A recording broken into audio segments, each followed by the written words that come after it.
CSR ഫണ്ടിന്റെ മറവിൽ നടന്ന തട്ടിപ്പിൽ 1000 കോടി കടന്നു എന്നാണ് പോലീസ് റിപ്പോർട്ട്. കണ്ണൂരിൽ ഇപ്പോൾ കോൺഗ്രസ് നേതാവ് ലാലി വിൻസെന്റിനെയും പ്രതി ചേർത്ത് കേസെടുത്തിട്ടുണ്ട്. കേസിൽ 7ാം പ്രതിയാണ് ലാലി വിൻസെന്റ്. മാഡം നമ്മളോടൊപ്പം ചേരുന്നുണ്ട്. മാഡത്തോട് തന്നെ ചോദിക്കാം, ഈ കേസിൽ മാഡം ഏത് തരത്തിലാണ് ഇൻവോൾവ് ആയിട്ടുള്ളത്? മാഡത്തിന് ഈ കേസിൽ എങ്ങനെയാണ് വന്നത്? എനിക്കറിയില്ല. എന്നോട് ഇന്നുവരെ കണ്ണൂർ പോലീസ് സ്റ്റേഷനിൽ നിന്ന് ആരും വിളിച്ചൊന്നും പറഞ്ഞിട്ടില്ല. ഈ നിമിഷം വരെയില്ല. അതുകൊണ്ട് എനിക്കറിയില്ല ഞാൻ എങ്ങനെയാണ് പ്രതിയാകുന്നത്. ഞാൻ അനന്തകൃഷ്ണൻ്റെ വക്കീലായിട്ട് 2-3 കേസുകൾ നടത്തിയിട്ടുണ്ട്. ഈ കേസ് നടത്താൻ എന്നെ അനന്തകൃഷ്ണനെ ഏൽപ്പിച്ചിട്ടുണ്ട്. അനന്തകൃഷ്ണൻ പ്രൊപ്പറേറ്ററായ PSI എന്ന് പറയുന്ന ആ സ്ഥാപനത്തിൻ്റെ വക്കീലായിട്ടാണ് ഞാൻ കേസുകൾ എടുക്കുന്നത്. ഞാൻ വേറൊന്നിൻ്റെയും വക്കീലുമല്ല. പിന്നെ അനന്തകൃഷ്ണനെ ആ രീതിയിൽ അനന്തകൃഷ്ണൻ്റെ കേസുകൾ ഞാൻ നടത്താൻ ഉപദേശിച്ചാൽ അതെങ്ങനെയാണ് പ്രതിയാകുന്നതിന് കാരണമാകുന്നത് എന്ന് എനിക്ക് അറിഞ്ഞുകൂടാ. ബഹുമാനപ്പെട്ട പോലീസിനോട് ചോദിക്കേണ്ടി വരും. എത്ര വർഷമായിട്ട് മാഡത്തിന് അനന്തകൃഷ്ണനെ അറിയാം? 4-5 വർഷമായിട്ടറിയാം. എങ്ങനെയാണ് പരിചയപ്പെട്ടത്? എൻ്റെ അടുത്ത് നേരിട്ട് വന്ന് പരിചയപ്പെടുകയായിരുന്നു. പിന്നെ ഇപ്പോൾ BJPയിലുള്ള, മുമ്പ് വനിതാ കമ്മീഷൻ്റെ ഭാരവാഹിയായിരുന്ന പ്രമീള ദേവിയുടെ പേഴ്സണൽ സ്റ്റാഫാണ് എന്ന് പറഞ്ഞാണ് എൻ്റെ അടുത്ത് വന്നത്. എന്നെ കേസ് ഏൽപ്പിച്ചു. ഒരു കൃഷ്ണകുമാർ 40 ലക്ഷം രൂപ ചതിച്ചു എന്ന് പറഞ്ഞൊരു കേസ് ഏൽപ്പിച്ചു. ആ കേസ് ഞാൻ നടത്തി ജയിച്ചു കൊടുത്തു. അങ്ങനെയാണ് പരിചയപ്പെടുന്നത്. പിന്നെയും 1-2 കേസുകൾ വന്നു. അതൊക്കെ ഞാനാണ് നോക്കിയത്. പ്രമീള ദേവിയുടെ പേഴ്സണൽ സ്റ്റാഫ് എന്ന് പറഞ്ഞ് പരിചയപ്പെട്ട ടീച്ചറിനെ, അതായത് ഗീത എന്ന് പറഞ്ഞ ടീച്ചറിനെ 25 ലക്ഷം രൂപ വാങ്ങിയിട്ട് തിരിച്ചു കൊടുത്തില്ല, അങ്ങനെ പറ്റിച്ചു എന്നൊരു പരാതി ഇന്ന് വന്നിട്ടുണ്ട് ഇടുക്കിയിൽ നിന്ന്. അങ്ങനെ ഒരു കേസ് ഗീതാകുമാരി ടീച്ചർ കൊടുത്തിരുന്നു. ഒരു വക്കീൽ നടത്തിയിരുന്നു. ആ വക്കീലിൻ്റെ കയ്യിൽ നിന്ന് വക്കാലത്ത് ഒഴിഞ്ഞ് എനിക്ക് വന്നിട്ട് ഞാനാണ് പിന്നെ നടത്തിയത്. ഗീതാകുമാരി ടീച്ചറിനെ ഞാൻ വിസ്തരിച്ചപ്പോൾ ഗീതാകുമാരി ടീച്ചർ 2 ലക്ഷം രൂപ വെച്ച് 5 തവണയോ മറ്റും തന്നിട്ടുണ്ട് എന്ന് കോടതിയിൽ ഗീതാകുമാരി ടീച്ചർ സാക്ഷി പറഞ്ഞതാണ്. ആ സാക്ഷിമൊഴിയൊക്കെ നോക്കണം. പക്ഷേ അനന്തകൃഷ്ണൻ്റെ കയ്യിൽ നിന്ന് ഗീതാകുമാരി ടീച്ചർ അതിനേക്കാൾ കൂടുതൽ കാശ് വാങ്ങിയതിനും തെളിവുണ്ട്. അതെല്ലാം കോടതിയിൽ നിൽക്കുന്ന കാര്യങ്ങളാണ്, കേസാണ്. അനന്തു കൊടുക്കാനുണ്ട് എന്നവർ പറയുമ്പോഴും അനന്തുവിൻ്റെ കയ്യിൽ നിന്ന് കാശ് വാങ്ങിയതിൻ്റെ തെളിവുകളും ഉണ്ട്. പിന്നെ അവർ കോടതിയിൽ പറഞ്ഞ കണക്കുകളൊന്നും അവർ കൊടുത്ത കേസുമായി ബന്ധമില്ലാത്ത കണക്കുകളാണ്. അവർ പറഞ്ഞത് 25 ലക്ഷമാണെങ്കിൽ ആ 25 ലക്ഷം കൊടുത്തതിൻ്റെ രേഖകൾ വേണ്ടേ? 1 രൂപ പോലും കൊടുത്തതിൻ്റെ രേഖകൾ അവർ കോടതിയിൽ ഹാജരാക്കിയിട്ടില്ലല്ലോ. അപ്പോൾ പിന്നെ ഇപ്പോൾ ഇത് 1000 കോടി കടന്നു എന്നാണല്ലോ ഇപ്പം ഇന്നത്തെ കണക്കനുസരിച്ചിട്ട്, ഇന്നത്തെ വാർത്ത അനുസരിച്ചിട്ട്, റിപ്പോർട്ട് അനുസരിച്ചിട്ട് 1000 കോടി കടന്നു എന്നാണ് പോലീസ് പറയുന്നത്. അപ്പോൾ ഈ വയനാട് മുണ്ടക്കൈ ദുരന്തബാധിതരോടും ഇത്തരത്തിൽ തട്ടിപ്പ് നടത്തിയെന്ന് പറയുന്നുണ്ട്. അത്തരത്തിലുള്ള ഇത് വരുന്നുണ്ട്. കണ്ണൂരിൽ നിന്ന് 2000-ഓളം ആളുകൾ ഇത്തരത്തിൽ തട്ടിപ്പിന് ഇരയായി എന്ന് പറയുന്നുണ്ട്. യഥാർത്ഥത്തിൽ ഇതും അനന്തകൃഷ്ണനെ അടുത്തറിയാവുന്ന ഒരാളെന്നുള്ള നിലയിൽ മാഡം എങ്ങനെയാണ് അതിനെ വിലയിരുത്തുന്നത്?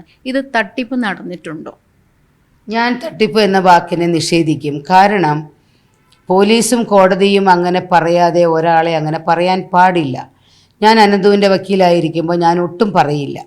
പിന്നെ ഞാൻ മനസ്സിലാക്കിയത്, ഗുണഭോക്തൃവിഹിതം 50% വാങ്ങി 50% ഇവർ ജനറേറ്റ് ചെയ്ത് വാഹനങ്ങളുടെ കമ്പനികൾക്ക് കൊടുത്ത് 18,000 പേർക്ക് വാഹനം നൽകിയിട്ടുണ്ട്. 45,000-ഓളമോ 35,000-ഓളമോ തുന്നൽ മെഷീനും ലാപ്ടോപ്പുകളും നൽകിയിട്ടുണ്ട്. 7.5 കോടി രൂപയുടെ കിറ്റ് നൽകിയിട്ടുണ്ട്, ഭക്ഷ്യക്കിറ്റ്. അതിനെല്ലാം വാങ്ങിയിട്ടുള്ളത് പകുതി പൈസയാണ്. പകുതി പൈസ ഇവരുടെ കയ്യിൽ നിന്ന് ജനറേറ്റ് ചെയ്ത്, അപ്പോൾ ഇവരുടെ കയ്യിൽ നിന്നല്ലേ കാശ് പോയിരിക്കുന്നത്. പിന്നെ പണം കൊടുത്ത കുറേ ആളുകൾക്ക് ഇങ്ങനെ 50% ജനറേറ്റ് ചെയ്ത് കൊടുക്കാൻ കഴിവില്ലാതെ വന്നു. അത് CSR ഫണ്ട് കിട്ടാൻ വൈകിയത് കൊണ്ടാണ്. CSR ഫണ്ട് കിട്ടണമെങ്കിൽ നാഷണൽ കോൺഫെഡറേഷനിലെ NGOs പ്രോജക്റ്റുകൾ തയ്യാറാക്കി CSR ഫണ്ടിന് വേണ്ടി കമ്പനികളോട് സംസാരിച്ച് കമ്പനികളിൽ നിന്ന് പ്രോജക്റ്റുകൾ അപ്രൂവ് ചെയ്യിച്ച് പണം വാങ്ങി നാഷണൽ കോൺഫെഡറേഷനിൽ കൊണ്ടുവരണമായിരുന്നു. അങ്ങനെ വന്നാൽ മാത്രമാണ് ഈ 50% ബാക്കിയുള്ളവർക്ക് കൊടുത്ത് ചെയ്യാൻ പറ്റുന്നത്. ഈ NGOസും അവരുടെ കൂടെയുള്ള സീഡുകളും 50% ജനറേറ്റ് ചെയ്ത് അനന്തകൃഷ്ണൻ്റെ കമ്പനിയുടെ അക്കൗണ്ടിൽ ഇട്ട് മിണ്ടാതിരുന്നാൽ മതിയോ?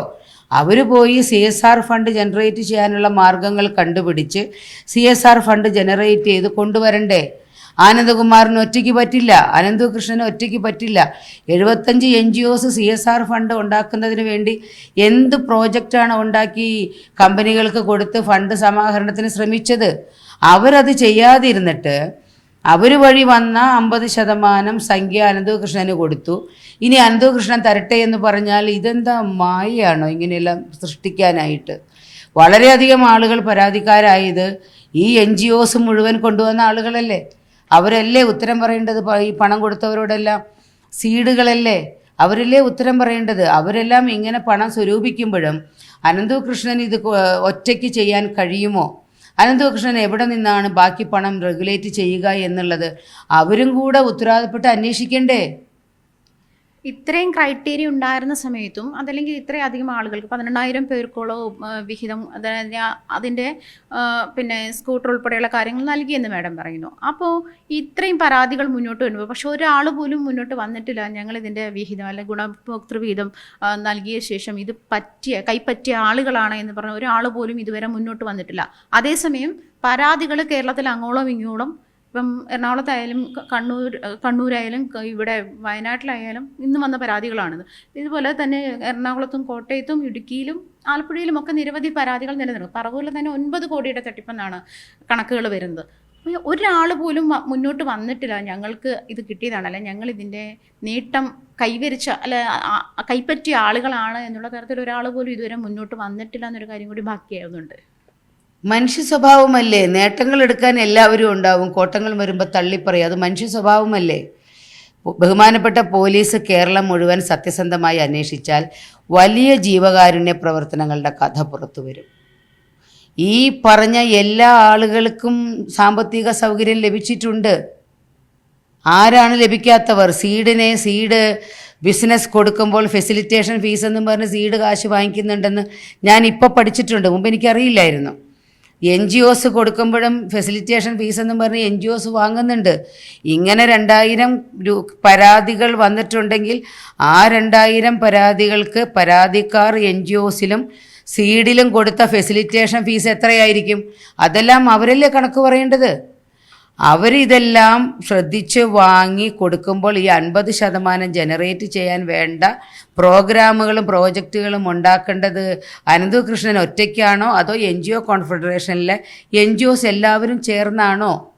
ഗോകുലം പാർക്കിലെ 31-1-2 തീയതികളിൽ നടത്തേണ്ടിയിരുന്ന NGOസിനെ എങ്ങനെയാണ് CSR ഫണ്ട് ഉണ്ടാക്കാൻ പഠിപ്പിക്കുന്നത് എന്ന ആ പ്രോജക്റ്റ് ഡൽഹിയിൽ നിന്ന് ആളുകൾ വന്ന് പഠിപ്പിക്കാനുള്ള ശ്രമത്തിനിടയ്ക്കാണ് അറസ്റ്റ്. ഈ 3 ദിവസം കൊണ്ട് ആ ക്ലാസ്സുകൾ നടന്നു പോയിരുന്നു എങ്കിൽ ആ പ്രോജക്റ്റുകൾ ഈ 75 NGOs ഉണ്ടാക്കിയേനെ. ആ ക്ലാസ്സുകളിൽ 75 NGOs ഉണ്ടല്ലോ, അവർ ഉണ്ടാക്കിയേനെ. അത് കമ്പനികൾക്ക് കൊടുത്തേനെ. CSR ഫണ്ട് മെയ് ജൂൺ മാസങ്ങളിൽ ലഭിക്കുമായിരുന്നു. ഈ കേരളത്തിൽ ഒരാളും പട്ടിണി കിടക്കില്ലായിരുന്നു. കേരളം എത്രമാത്രം സാമ്പത്തികമായി വളരുമായിരുന്നു. ആ പദ്ധതിക്ക് മുഴുവൻ ഇപ്പോൾ തടസ്സം നേരിട്ടു. അത് ഒരു അനന്തകൃഷ്ണൻ മാത്രമാണ് പ്രതിയെന്ന് പറഞ്ഞാൽ സാമാന്യമായി ചിന്തിക്കുന്ന ആർക്കും അത് വിശ്വസിക്കാൻ കഴിയില്ല. NGOs മുഴുവനുണ്ട്, സീഡുണ്ട്, പ്രോജക്റ്റ് ഉണ്ട്, അങ്ങനെ കുറേയുണ്ട്. എല്ലാ രാഷ്ട്രീയ പാർട്ടിക്കാരുടെയും ആളുകളുണ്ട്, സാമൂഹ്യ സംഘടനയുടെ ആളുകളുണ്ട്, റിലീജിയസ് സംഘടനയുടെ ആളുകളുണ്ട്, അങ്ങനെ വളരെ പേരുണ്ട്. ഞാൻ മൂവാറ്റുപുഴയിൽ ഈ കേസിനെക്കുറിച്ച് സംസാരിക്കാൻ പോയപ്പോൾ ആ SI ആണ് എൻ്റെ അടുത്ത് ഇത് വിശദീകരിക്കുന്നത്. അന്ന് മുതലാണ് ഞാൻ ഇത് വിശദമായി പഠിക്കുന്നത്. ഞാൻ ഒരുപാട് ഉപദേശിച്ചിട്ടുണ്ട്, എങ്ങനെയെങ്കിലും പരിഹരിക്കാനുള്ള വഴി കാണും. വാങ്ങിയ പൈസകൾ തിരിച്ചു കൊടുത്ത് അവസാനിപ്പിക്കുക. കുറേയെല്ലാം തിരിച്ചു കൊടുത്തിട്ടുണ്ട്. പിന്നെ ആ കുട്ടിക്ക് എല്ലാം കൂടെ താങ്ങാൻ പറ്റില്ല. ഒരു സംഘടന ചെയ്തൊരു കാര്യത്തിൽ ഒരാളെ മാത്രം കുറ്റപ്പെടുത്തുന്നത് എനിക്കത്രയും ദുഷ്ടതയില്ല അങ്ങനെ പറയാൻ. അതാണ് കാര്യം. ഈ CSR ഫണ്ടൊന്നും റിലീസ് ചെയ്തിട്ടില്ല എന്ന് ഒരു കോർപ്പറേറ്റ് കമ്പനിയും റിലീസ് ചെയ്തിട്ടില്ല എന്ന് അനന്തകൃഷ്ണൻ തന്നെ സമ്മതിച്ചിട്ടുണ്ട്. ആ ഒരു സാഹചര്യത്തിൽ ഈ പിരിച്ചെടുത്ത തുകയൊക്കെ ആരുടെ കയ്യിലായിരിക്കും ഉണ്ടാവുക? അതെല്ലാം ബാങ്ക് അക്കൗണ്ടിൽ നിന്ന് ഇപ്പം 50% ഒരാൾ തന്നിരിക്കുന്നു, മറ്റേ ആളുടെ 50% അവിടെ കിടപ്പുണ്ട്, വേറെയോ പ്രോജക്റ്റുകൾക്കൊക്കെ കിടപ്പുണ്ട്. അത് എന്തെങ്കിലുമൊക്കെ കാട്ടിയിട്ടുണ്ടാവും. അത് പോലീസ് തന്നെ കണ്ടുപിടിക്കണം. എനിക്കറിയാം, പോലീസിൻ്റെ നിഗമനത്തിൽ പോലും പണം ദുരുപയോഗം നടന്നിട്ടില്ല. അത് പോലീസ് തന്നെ ഞാൻ ചെന്ന് സംസാരിച്ചപ്പോൾ എന്നോട് പറഞ്ഞ കാര്യമാണ്. വന്ന പണമൊക്കെ പോയിട്ടുണ്ട്, അതെല്ലാം ലീഗലി പോയിട്ടുണ്ട്.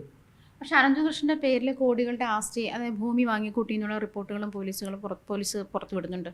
അത് അവർ പരിശോധിക്കട്ടെ, എനിക്കറിയാത്ത കാര്യമാണ്. ഒരു ഡോക്യുമെൻ്റ് അനന്തുവിൻ്റെ കുടുംബക്കാരുടെ വക മുൻകാലത്തുണ്ടായിരുന്ന ഒരു വസ്തു വാങ്ങുന്നതിന് ഒരു ഡോക്യുമെൻ്റ് പരിശോധിക്കാൻ എനിക്ക് തന്നിരുന്നു. ഞാൻ പരിശോധിച്ച് ലീഗൽ ഒപ്പീനിയൻ കൊടുത്തിരുന്നു.